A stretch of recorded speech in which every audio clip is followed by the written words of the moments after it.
Episode 15. Oh, no, Lordy, Lord, Lord. Ooh, yeah. Episode 15 of Shamrock Energy. Why the hell would you name a channel Shamrock Energy? Well, to be honest with you, I don't have a good explanation at all. Couldn't tell you. We'll lower this thing a little bit. Shamrock Energy, and this channel was named Shamrock Energy for this reason. It's unquantifiable. You can't really describe it.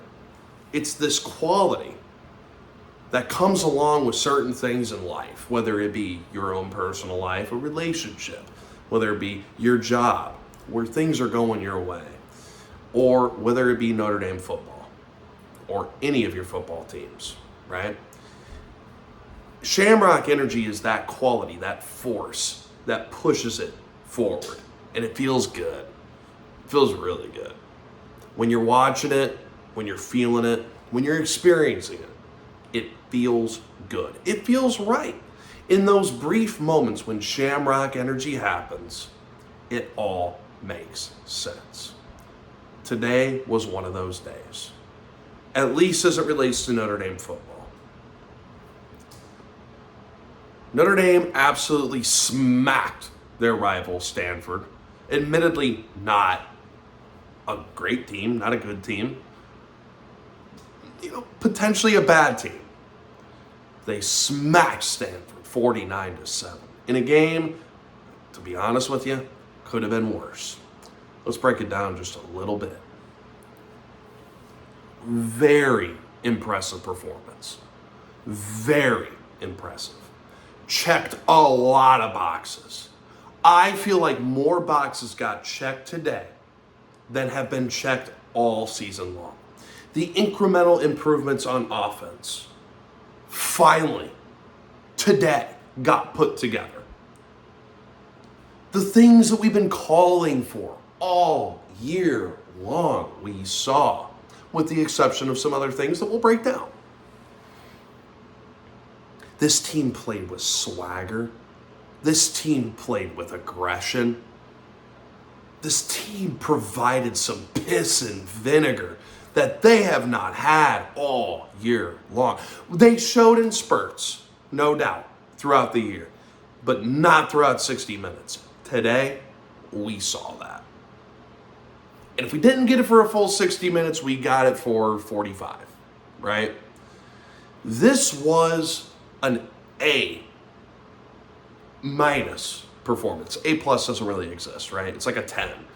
No girl's a 10, right? Mathematically it's impossible. But man, was this close to being the best performance that Marcus Freeman has produced as the head coach at Notre Dame. And man, there's a lot of reasons for it. There are a ton of reasons for it. Let's just start with defense, okay? In my previous video, which if you haven't watched, you should watch, which if you're watching this video, odds are you didn't watch the one before, because 2 people watched it, and one of them was me. In that previous video, I said this is going to be a game where the veterans have to step up. In fact, not just this game, but in the games moving forward, the veterans have to play better. Who are the veterans that I'm talking about? Well, I'm talking about Howard Cross. I'm talking about Riley Mills. I'm talking about Benjamin Morrison, that is clearly shaking the rust off from an injury that he had, and he didn't have fall camp, right? I'm talking about those guys. I'm talking about the Riley Leonards. I'm talking about the Bo Collins. I'm talking about the Mitchell Evans, which we didn't really see this today. Those are the people that we need to step up. The Jack Kaisers, who was very active today. Those are the people that need to step up and complement these young, talented playmakers that have been making plays this year, all year long, without the help of their veteran leadership. Well, today we saw that. Today we saw a level of confidence on defense that even though If the first drive didn't work out the way that they thought it was going to, they were going to adjust. High-level observations for you. Al Golden. Let's just take notes. If I was an offensive coordinator, Al Golden, if you beat him on something once, that's nice. If you beat him on it twice, very good. But don't try to beat him on something a third time, because he's going to make you pay. And that's exactly what he did today. On that speed option that Troy Taylor was keying in on, the first 2 times it worked. The testing the eye discipline of the linebackers was working. Testing the eye discipline of the defensive end, it was working. But eventually, Al Golden was like, enough of that shit, and they got aggressive. And then, Josh Burnham, welcome back, young man, to the football team. Good to have you back. Needed you. Got you. He tips the ball, puts it right back in his lap. Could have actually brought it back for 6, but got tackled by Ashton Daniels. That was just a microcosm of Al Golden's defense. You're not going to beat me on something 3 times, buddy. You're going to pay for being so arrogant, to have the unmitigated gall to go for something 3 times in a row. Well, not in a row, but to go for 3 times in one game on one play. That's not happening against this defense. Not happening with Al Golden. No. Concrete proof of that was today. Phenomenal. Loved it. I loved it. Bryce Young today stood out for the right reasons. This is a dude that's going to be special. We could just sign, seal, deliver it, ship it out, UPS, next day delivery. Bryce Young's for real. And we knew that this team was going to need him after Boubacar Traore went down. Of course, we heard all the rumblings throughout fall camp about who Bryce Young could potentially be. Well, we saw who he is. He's good. And he's young. No pun intended. At all. Very impressive performance by him. His play and the run, you can't teach the things that you see from him. Benjamin Morrison gets called on a pass interference that wasn't a pass interference. The refs were told they were garbage today. I'm not that type of guy, but those were some garbage calls. I thought Benjamin Morrison played well. Elton Alamayor, right? Is that his name? The guy that burnt Travis Hunter, the guy that has burnt, defenses in the past, didn't really get that today.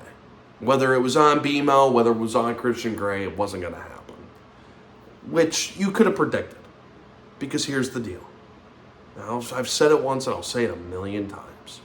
Notre Dame's secondary is the best in the country. It doesn't feel good, I love watching teams across the country. I'm watching Ohio State against Oregon. We'll see how that game goes. And I don't know how it's going right now. I've sweated enough bets. I really don't want to sweat that one. I did take Ohio State. No spoilers. I'm watching that game, and this is the secondary that is supposedly in conversations as one of the best in the country, and they're not close to Notre Dame. They're not. Notre Dame's secondary is the best in the country. They're the deepest. They're the most talented. They're the best coached. It's so impressive to watch. Sorry, I have a bottle that's about to absolutely explode. Left it in the freezer. Anyways, that just feels so good. And today was further proof of that, as if we needed it. I feel like this defense, before I get into that, I want to give a ton of props, because this is and I might even give some props to myself, because I did call this. We needed Howard Cross and Riley Mills to step up their game. Best performance of the year was against Louisville. Well, they had moments today where they took the game over. Completely took the game over. Howard Cross is good to have you back. Clearly 100%. The bye week did him good. Riley Mills was right there with him. It was lovely to watch that. to watch these guys play like grown men.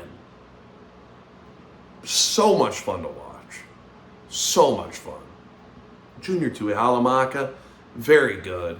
Kingston Viliamaasa, or was it Use? I don't know what they say. Brother, so good. So good. Just a freaking awesome performance on defense. Just freaking awesome. I love it. I love this defense. I'm going to tell you right now, I wouldn't trade this defense for any across the country. I wouldn't do it. No way. This is, in my opinion, pound for pound, the best defense in the country. Oh shit, did I just say that? Yup. Sure the fuck did. And sure do believe it. Best defense in the country. And if today didn't prove that, and I don't expect it to for a lot of people, for the doubters, for the haters, and for the losers, I don't expect them to get on board with that. But they will continue to prove that they're the best defense in the country. Pound for pound, man, you do not want to be in offense going up against these guys. You don't. Don't care who you are. Could be Texas. Could be Ohio State. Could be Alabama. Does not matter. You're getting locked down. You're in for a very, very, very difficult night or day. They just prove it time and time again. And today, they proved it more than they have in the past. I mean, this reaffirmed it. Al Golden has this thing dialed in. The talent is phenomenal. The fact that they're able, as a defense, to be in man coverage more than 50% of the time, which was an actual statistic that NBC posted. It just shows how much faith Al Golden has in his defensive backs, in his secondary. And it's so much fun to watch. Today, the light fully flipped on for the defense. Because we had seen they're a top 10 unit going into this. We knew that they were good. Were they going to be great was the question. Well, today they answered that. And I understand. I'd take the opponent out of it. I don't give a shit who freaking the opponent was. It could have been freaking the School of the Blind for all I care. It doesn't matter. This defense rose to the moment. They faced adversity early on. They got tested. And Troy Taylor is a good offensive mind who's doing a good job at Stanford, in my opinion. And I think anybody, if they were being objective, agrees with that. But Al Golden's special. This defense is special. This defense is truly awesome. It is so good. That's that. And it was good before, but then the veterans stepped up the way that they did. You turn that volume up to max. That's what this defense is, man. So good. Transitioning over to the offense.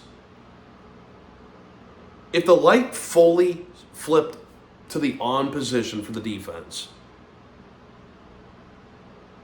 you felt the flickers today on offense. Did I say offense 2 times? Sorry, my bad. Long day. long day.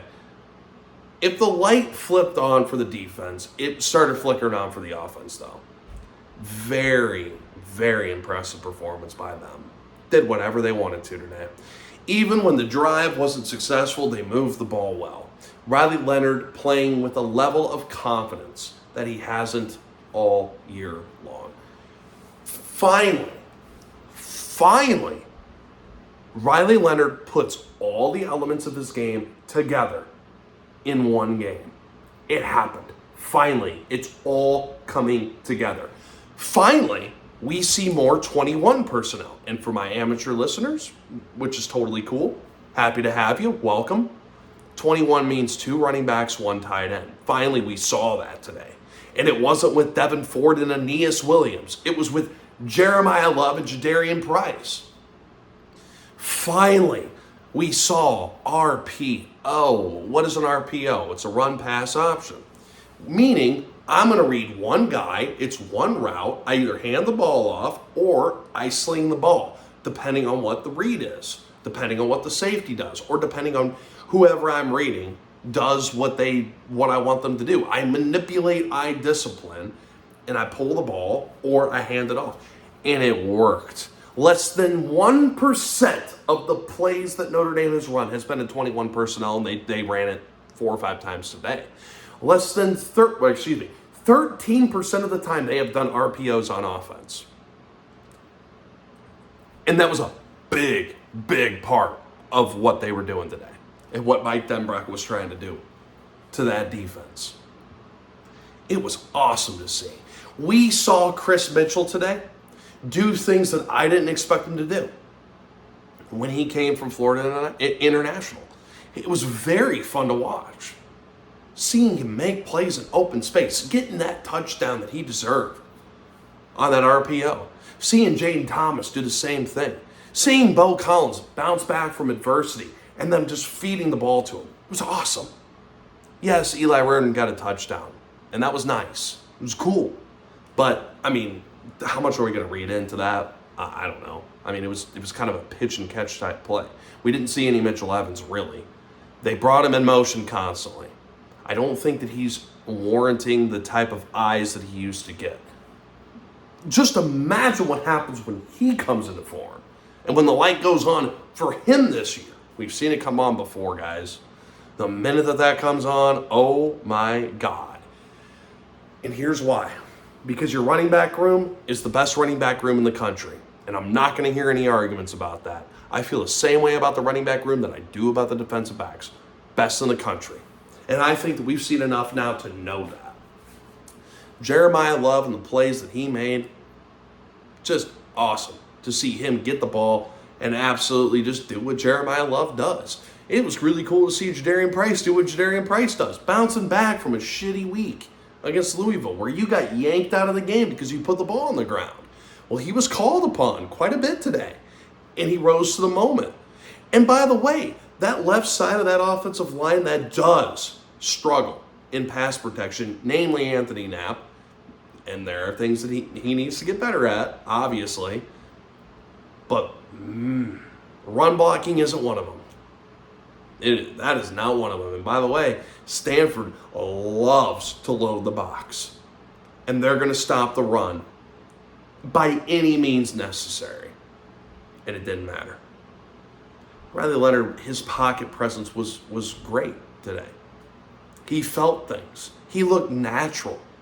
As natural as he's looked as a runner all year long, it was nice to see him look natural in the pocket, which he was showing. If you've been paying attention to this channel, and if you've been paying attention to the podcast that I do with Peter Mulroy, First and Goal Podcast, an affiliate of Irish Tribune, you would know that there have been some glimmers of hope with Riley Leonard. And Riley Leonard wasn't the primary issue on this offense.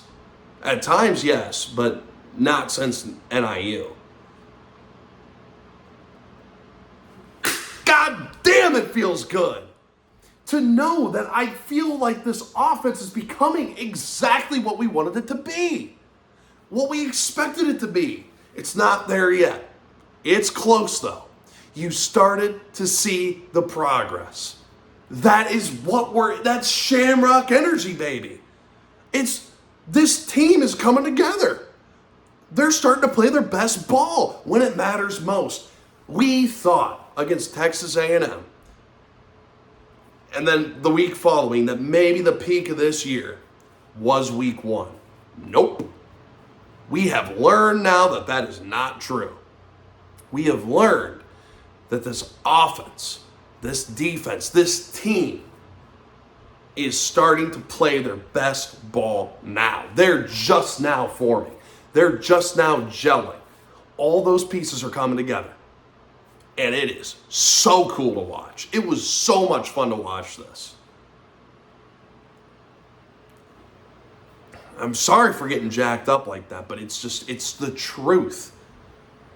we've been seeing bits and pieces all year long, and it's frustrating when it's so disjointed and you don't feel like you have an identity. Yeah, the defense is good, we know that, but not that good. And then today it was like, we're fucking really good on defense. And then on offense, it was like, hey guys, you just let out a touchdown. We're down 7-0. We're good. We're okay. We're going to figure it out. We're going to have to start. I can't wait to watch Mike Denbrock's next press conference. I told you guys this, and I believe this. Start taking him at face value. He's telling you the truth every time he's up at the podium. He didn't like what this offense was throughout the fall. He said, I think that what we're going to look like in week 7 is going to be a lot different than what we look like in week 1. Well, here we are. And look at the product now. This is what we had in mind. This was the vision of this team. And it is coming together. Now, it is not fully in place yet. Make no mistake about it. This is not a finished product. In order to win out, you have to you have to be able to produce that week in and week out. And that is a tall task. And it's frankly unrealistic to a degree, but if they do, this team wins out. They make the playoffs easily. As I said after the NIU loss, a 1-loss Notre Dame team makes the playoffs. That's a no-brainer, especially in a year like this, because it was always going to be a chaotic year.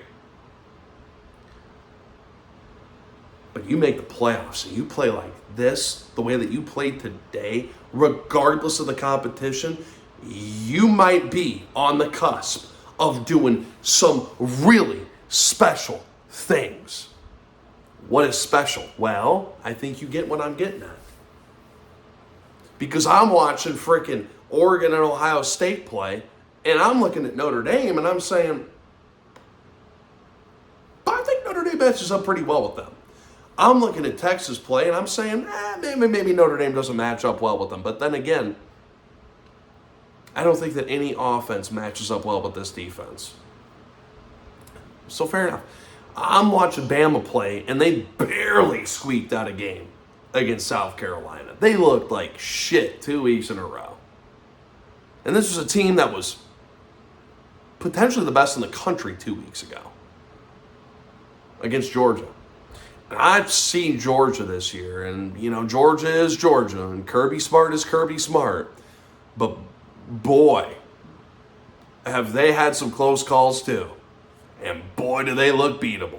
There ain't a team in the country that looks invincible. But I'll tell you what, today, and it's one of them rare moments, man. It's one of those rare moments that you just want to grab and hold on to and hold it close.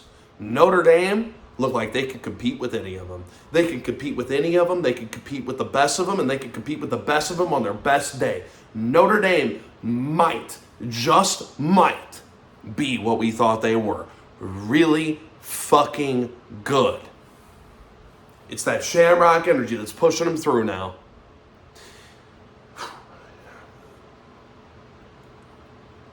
I gotta collect my thoughts. Because it is just so refreshing to finally see a team look like that when there's still something left to go for. We haven't seen that yet. We've seen Notre Dame teams look like that when there were no stakes involved.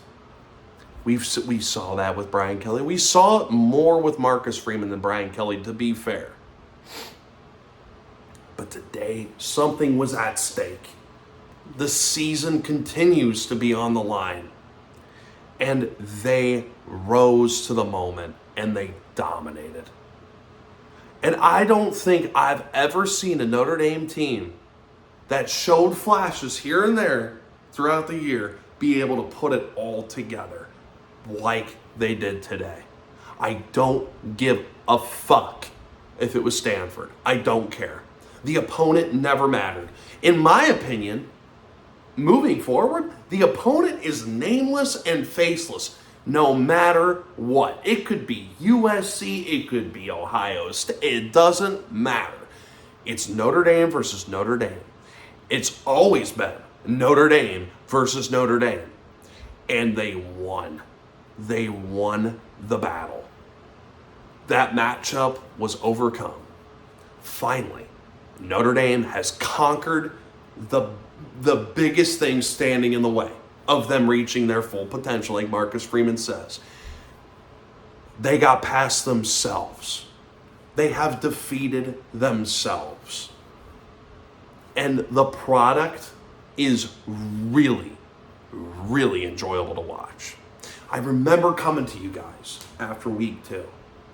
I said, that was a tough watch. That was a tough watch.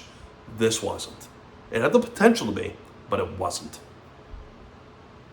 They came out, they responded, they put it all together, and it was awesome.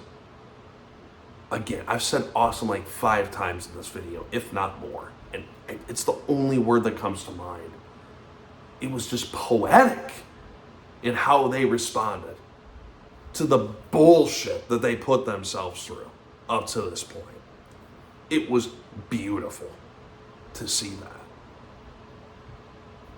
So, what does this mean? Well, it means you're up against Georgia Tech next week. This piece of fucking hair is just, I'm sorry. I know it's annoying watching me fidget and shit, but I don't know. I think, Georgia Tech, they're going to offer some interesting challenges. And, I have respect for Georgia Tech and the product that they put out on the field, but you've got solid opponents from here all the way to the end. Solid. Not great, but good. And you need to wipe the floor with them. You need to leave no doubt in who you are as Notre Dame. Today they left no doubt. This team is starting to play their best ball. I can't say the same thing for the rest of the country. I can't. I don't see it. I don't see it just yet. Besides Texas. Texas is the team that's playing their best right now. But you ask me, you ask anyone that truly watched that game, that's being objective about it, Notre Dame can beat just about anybody on any given Saturday. Like, subscribe, comment, share, watch multiple times. We're going to be here. We're here for the long haul, baby. Shamrock Energy. It was pushing us through today. I don't know about you, but I'm feeling pretty good.